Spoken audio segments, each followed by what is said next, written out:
कहा जाता है कि ब्रह्मा जी ने इस सृष्टि की रचना की, विष्णु जी इस जगत का पालन करते हैं, वहीं भगवान शिव इस दुनिया का विनाश करते हैं। धरती पर भगवान विष्णु और शिव जी के कई मंदिर स्थापित हैं, किंतु ब्रह्मा जी का केवल एक ही मंदिर है।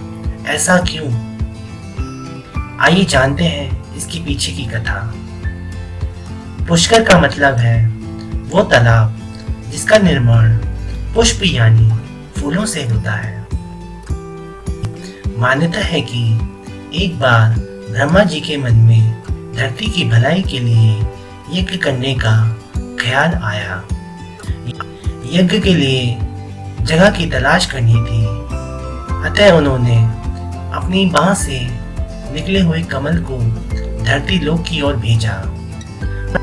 किंवदंतियों के अनुसार जिस जगह वो कमल गिरा उसी जगह पर ब्रह्मा जी का मंदिर बना दिया गया। इसके बाद ब्रह्मा जी यज्ञ करने के लिए पुष्कर पहुंचे, लेकिन उनकी पत्नी सावित्री ठीक समय पर नहीं पहुंच पाई। पूजा का शुभ मुहूर्त बीतता जा रहा था। सभी देवी देवता यज्ञ स्थल पर पहुंच गए थे, लेकिन सावित्री का कुछ अता पता नहीं था। कहते हैं कि शुभ मुहूर्त निकलने लगा, तब कोई उपाय न देखकर ब्रह्मा जी ने नंदिनी गाय के मुख से गायत्री को प्रकट किया और उनसे विवाह कर अपना यज्ञ पूरा किया। सावित्री काफी देर से पहुंची, लेकिन यज्ञ में अपनी जगह किसी और औरत को देखकर वह गुस्से से आग बबूला हो गई। अतः उन्होंने ब्रह्मा जी को श्राप दे दिया कि जाओ, इस धरती लोक पर तुम्हारी कोई पूजा नहीं होगी। जब उनका गुस्सा कुछ शांत हुआ तो देवताओं ने उनसे श्राप वापस लेने की प्रार्थना की। तब सावित्री ने कहा कि इस धरती पर सिर्फ पुष्कर में ही आपकी पूजा होगी। कोई भी दूसरा आपका मंदिर बनाएगा तो उसका विनाश हो जाएगा।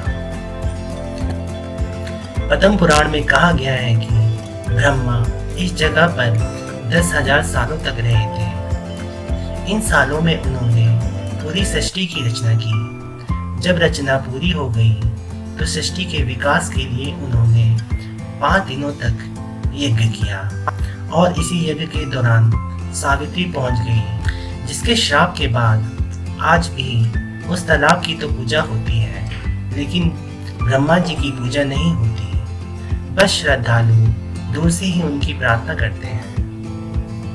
कहते हैं कि जिन 5 दिनों में ब्रह्मा जी ने यहाँ यज्ञ किया वो कार्तिक महीने की एकादशी से पूर्णिमा तक का वक्त था, और इसलिए हर साल इसी महीने यहाँ मेले का आयोजन होता है।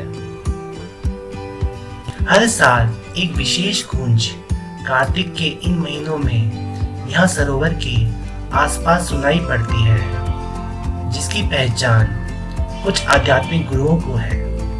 मान्यता यह भी है कि इन 5 दिनों में जगत की 33 करोड़ शक्तियाँ यहाँ मौजूद होती हैं। ये शक्तियाँ उस ब्रह्म की उपासना के लिए आती हैं, जिनकी वजह से इस दुनिया का वजूद है। इस दौरान सरोवर के पानी में एक ऐसी आध्यात्मिक शक्ति का जिक्र होता है जिससे सारे रोग दूर हो जाते हैं। आज तक किसी को यह ज्ञात नहीं है कि इस मंदिर का निर्माण कैसे हुआ।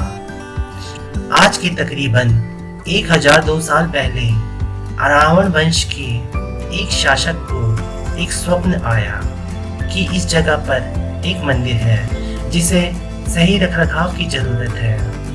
तब राजा ने इस मंदिर के पुराने ढांचे को दोबारा जीवित किया, लेकिन उसके बाद जिसने भी किसी और जगह ऐसे मंदिर के निर्माण की कोशिश की वो या तो पागल हो गया या फिर उसकी मृत्यु हो गई। भगवान ब्रह्मा के इस शहर पुष्कर में आकर लोगों को एक अलग आध्यात्मिक एहसास होता है।